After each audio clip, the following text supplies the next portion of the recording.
My name's Elijah Graves, and I work full-time in IT infrastructure for a mid-sized insurance company out of my upstairs office. I've got a wife, 2 teenage daughters, and the kind of short fuse that comes with balancing VPN outages and HOA politics in the same lifetime. Would you please take a quick moment to subscribe to my channel? Such a simple thing as a quick click would mean so much to me. Thanks. All I wanted was quiet. The company had gone hybrid after the pandemic, and like most remote workers with a backyard, I'd invested in some peace. A shed I converted into a workshop, a little koi pond, and a new GFCI outlet. I wired myself with help from YouTube and a guy named Marco from Lowe's. It was clean, it was efficient, it was mine. So when I heard that hum behind the shed one Tuesday morning, a mechanical grind too steady to be a critter, I assumed it was something dumb. Maybe the irrigation timer, maybe the sump pump again. It wasn't. It was a washing machine. And it wasn't mine. I followed the noise around the shed, coffee in hand, and there it was. A fat, tangerine orange extension cord plugged into my outdoor outlet, snaking across the grass like a power-hungry python, slipping through the hedge into my neighbor Karen Livingston's backyard. I squatted to look. The washer was real. Old, beige, shaking like it owed someone money. Water trickled out of a half-clamped hose into a plastic tub labeled Miracle Grow. A small bottle of lavender detergent sat proudly beside it. Karen was in a folding chair under a patio umbrella, flipping through a Real Simple magazine and sipping something with a mint leaf. "Karen," I called. She waved like we were at a garden party. "Oh, hey, Elijah. Hope the hum's not too loud. My breaker's on the fritz again. I'm just using a touch of your outlet." I blinked. "You're using my electricity?" "Only a pinch, just until my cousin can look at it. He's in solar," she added with finger quotes. "Super handy." I stepped back, baffled. "Karen, you can't just plug into my house without asking." She made a little pouting noise. "You weren't home when I needed to do laundry. I figured you wouldn't mind. It's just community spirit, right? Don't we all want clean clothes?" My jaw flexed. "This is stealing." "Oh, come on, don't be dramatic. What's it cost you, a dime?" "That's not the point." She smiled sweetly. "Elijah, the HOA says we're supposed to be good neighbors. Sharing is good. Electricity's not exactly personal." And with that, she turned the page in her magazine and completely dismissed me like I was a Jehovah's Witness at the door. I said nothing. I went back inside, sat down at my desk, clicked into a Zoom meeting, and stewed. I gave her until Thursday. Then I walked out with wire cutters, unplugged the cord, snipped it clean, coiled it into a neat little loop, and left it on her front mat with a post-it. "Do not plug anything into my property again." Elijah. At 5:47 p.m. she came knocking. She stood on my porch in a pastel tracksuit, holding the cord like it was a murdered snake. Her eyes were wide with exaggerated hurt. "This," she said, "is petty." I crossed my arms. "This is a boundary, one you crossed." "I was doing laundry, Elijah, not running a grow house. You didn't ask. You weren't available to ask, and I didn't think you'd be this rigid." "Rigid?" "Come on," she said. "You're not even home half the day. You don't even notice." "I work from home, Karen." She blinked. "Oh, well, still. I shut the door in her face. That weekend, I installed a lockbox over the outlet. Black polycarbonate, tamper-resistant. I even bolted it into the siding. Looked like something you'd find on a power station. Karen stood on her deck Saturday morning watching me do it, arms folded, holding a coffee mug that said "Live, Laugh, Laundry." "Really?" she shouted. "A whole lockbox? Isn't that a little extreme?" "I'm protecting my property," I called back. "You made that necessary," she huffed. "I thought we were supposed to be neighbors." I didn't reply, but my hands shook a little as I locked it up. Monday morning the hum was gone. Tuesday still gone. By Wednesday I thought maybe, just maybe, Karen had accepted defeat until I took the trash out Thursday night and saw it, a new cord, thinner, black, subtle, running from the outlet on the opposite side of my house, one I forgot even existed, under the porch stairs. It snaked between the bushes, behind the fence, through the same hedge, into her yard, plugged into the same goddamn washer. I stared at it. I stared at the outlet. I unplugged it. And I swear to God, not 10 minutes later, Karen sent me a text. "Hi, neighbor. Could you plug the cord back in? The load's only halfway. TX." I stared at the phone, and something deep inside me broke. Not like a snap, but a slow, cold crack. I didn't reply. I walked to the breaker box, flipped off every external outlet, and ordered 2 more lockboxes. 2 days after I cut power to every outdoor outlet on my house, I got my first violation notice from the HOA. Your shed color appears to be approximately 3 to 5% outside the approved taupe spectrum defined in the Community Guidelines, Appendix B, Section 4.2. Please repaint within 10 days to avoid further action. I stared at the email, reread it twice, and laughed so hard I actually startled my dog. I had matched the approved paint with a digital spectrometer from Sherwin-Williams. But logic, I was beginning to learn, was not part of the HOA's toolkit. 2 days later, a second email. Lawn maintenance required. Grass length exceeds uniformity standards.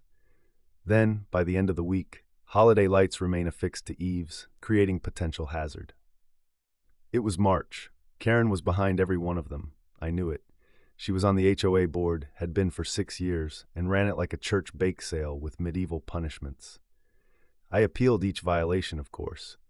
Filed the paperwork, sent time-stamped photos, even submitted a screenshot of the paint formula. But the more I pushed back, the more the violations stacked up. And while she was busy trying to bury me in bureaucratic paper cuts, she was still finding ways to steal power. With all my exterior outlets disabled and lockboxed, I assumed I was finally safe. But no. One morning I spotted another cord, this time not plugged into my house. It ran from Ricky's porch, my other neighbor, and across my side yard, under my fence, then right back into Karen's domain. Ricky, bless him, is a single dad with 3 jobs and a 6-year-old who leaves glitter on everything. He didn't even notice. She'd asked him once, said it was for her porch fairy lights, and he waved it off. But she wasn't lighting up fairy lights.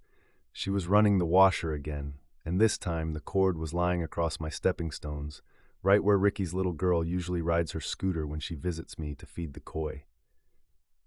That was the last straw. I coiled the cord, dropped it in Karen's yard, and emailed the HOA. This is the 3rd time Karen Livingston has accessed another resident's electricity without permission, including crossing into my property. She is bypassing multiple safety guidelines. Please address immediately. Their response? We encourage all residents to work out minor disputes amicably before escalating to the board. Community harmony is everyone's responsibility. Harmony. Karen had somehow spun this as a disagreement, not theft. A few days later, the HOA newsletter arrived in everyone's inbox. It featured a column Karen liked to call Livingston's Corner. This month's topic, on compassion. When we make mountains out of laundry baskets. She wrote about certain neighbors, never naming me, of course, who had forgotten what it meant to be part of a community, who respond to hardship with hostility and choose punishment over patience. She ended with a quote from Mr. Rogers. I wanted to throw my laptop into the koi pond, but she wasn't done, not even close. The April HOA meeting was in person this time. Community center. Beige folding chairs. Lukewarm lemonade. I showed up with a folder of photos, power logs, emails, and a quiet fury I was barely containing. Karen was already there, seated at the head table with 2 of her sycophants. A woman who crocheted American flags and a guy who once filed a noise complaint because a kid sneezed too loud near his fence. The meeting went through the usual motions: budget, landscaping, someone's loose shingles. Then Karen cleared her throat dramatically. I wasn't going to bring this up, she said, folding her hands like a daytime TV therapist, but I feel unsafe in my own neighborhood. Heads turned. My pulse jumped. She launched into a monologue worthy of a courtroom procedural. Talked about how a certain resident had been harassing her, how she'd been humiliated in front of her children. She has one adult son who lives in Reno. How she'd been repeatedly targeted, surveilled, and shamed for doing what any mother would do, try to care for her family. Then, she pulled out the cord, the one I'd left on her lawn, held it up like a priest raising communion bread. This is what I came home to, cut, tossed as if I were garbage. A murmur rippled through the crowd. I just want peace, she sniffled, dabbing fake tears with a monogrammed napkin. But not everyone wants peace. Then she looked right at me, and people nodded. Some guy in the back muttered, "Over an outlet?" Someone else whispered, "Isn't he in IT? Probably overreacting." And then came the kicker. Linda, the HOA treasurer, said gently, "Elijah, maybe there's a more neighborly way to handle things?" Neighborly. I was drowning in gaslight, and they were offering me tea and sympathy for the arsonist. I stood up, folder in hand. "I have evidence. Photos, logs, email threads. This isn't a misunderstanding. It's theft. She has plugged into my house 3 times and now Ricky's. She's lying to this board." Karen looked wounded, like I'd slapped her with the Constitution. "Wow," she whispered, just loud enough for the front row to hear. "I didn't expect a man to yell at a woman over laundry." I wasn't yelling, not yet, but the rage that rose in me was so physical it felt like it might burst out of my chest and burn the room down. I didn't yell, I didn't cry, I didn't storm out, I just sat down, quiet, numb. Because in that moment, I realized something awful. This wasn't about cords, or paint, or power. Karen wanted control, and she was willing to weaponize every HOA bylaw, every neighborly platitude, every passive-aggressive tactic in the book to get it. And I was the only one still playing by the rules. There's a specific moment when the human brain stops hoping for decency and starts printing receipts. For me, that moment came the day after the HOA meeting, when I found a solar panel installed on Karen's back fence, angled upward at just the right pitch to bounce afternoon sun through my second-story window like a laser from hell. She was literally weaponizing photons. I didn't scream, didn't curse, just pulled the blinds, walked to my desk, opened a folder titled Karen Evidence, and started organizing. Photos, time-stamped emails, electrical diagrams, HOA correspondence, the whole power soap opera laid out in black and white. By the end of the week, I'd filed formal complaints with city code enforcement, the county building inspector, and utility safety compliance. Bureaucracy was slow, but so was justice. And I was patient now. The city inspector arrived 2 weeks later in a city truck with peeling decals and a clipboard fat enough to kill a possum. He introduced himself as Jeff, middle-aged, sunburned, entirely unimpressed by HOA politics. I walked him around my yard, showed him the leftover scorch mark on my GFCI outlet, the cord paths, the solar reflector. When he knocked on Karen's door, she tried her usual charm. "Oh, this is all just a misunderstanding," she chirped. "You know how neighbors can be." Jeff didn't smile. He spent 45 minutes in her backyard. When he emerged, he said nothing, just handed her a thick yellow envelope and walked back to his truck. I got a follow-up call 3 days later. Illegal drainage from the washer into open soil, unpermitted 220-volt outdoor dryer connection, venting through a plastic garden flamingo, if you can believe it, unsafe routing of power cords through shared property, and yes, that solar panel?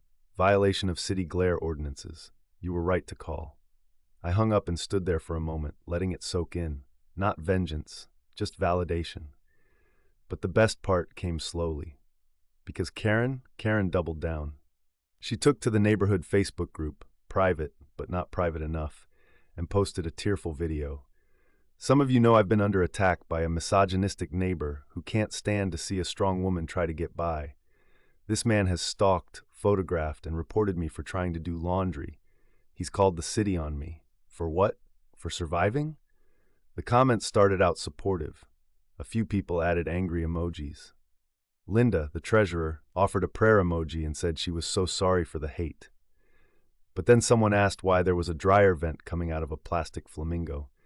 Another asked why their kid tripped over a cord near my fence. And then Ricky, bless him, posted a photo of his outlet, melted slightly from a 3-day power draw he didn't authorize, captioned, "Yeah, she didn't ask me either." The mood shifted. Silence settled in like ash after a fire. Over the next 3 weeks, the city sent Karen a steady stream of notices and fines. She was ordered to disconnect all unauthorized appliances, remove the illegal dryer, and take down the solar reflector. By the time the second inspector came by, the washer was gone. The cords vanished. Karen stopped making eye contact when we crossed paths. No more folded arms on her deck. No more Livingston's Corner in the newsletter. The HOA, once her personal fan club, got real quiet. I heard whispers. One of her allies told me she was threatening to sue the HOA for not protecting her. Another said she'd tried to claim disability status for emotional fatigue from neighbor aggression. But eventually, the fight fizzled. And then one morning in late May, a RE/MAX sign popped up on her front lawn. No open house, no goodbyes, just quiet. The truck came on a Tuesday. Movers packed her things in silence. She didn't wave, didn't knock, didn't post a goodbye on Facebook. She was just gone, except for the note, wrapped around a fresh orange extension cord and stuffed in my mailbox. It said, "Some people don't know how to share. May you find joy in your control." Passive-aggressive to the bitter end. I put the cord in a shoebox labeled "Exhibits Do Not Touch" and shoved it in the garage next to my daughter's middle school trophies and the broken margarita blender. Then I installed motion-activated lights, security cameras, and a smart outlet system I could control from my phone. And finally, I had peace. The next HOA barbecue was held on a warm June evening in the cul-de-sac. Someone grilled hot dogs, kids ran in circles. The air smelled like charcoal and sunscreen. Linda raised a plastic cup and said, "To dry clothes and dead drama." The crowd laughed. I didn't. I just sipped my beer, looked up at the soft summer sky, uninterrupted by glare, and for the first time in months, I exhaled. Because I know that boundaries matter. Even in neighborhoods, especially in HOAs.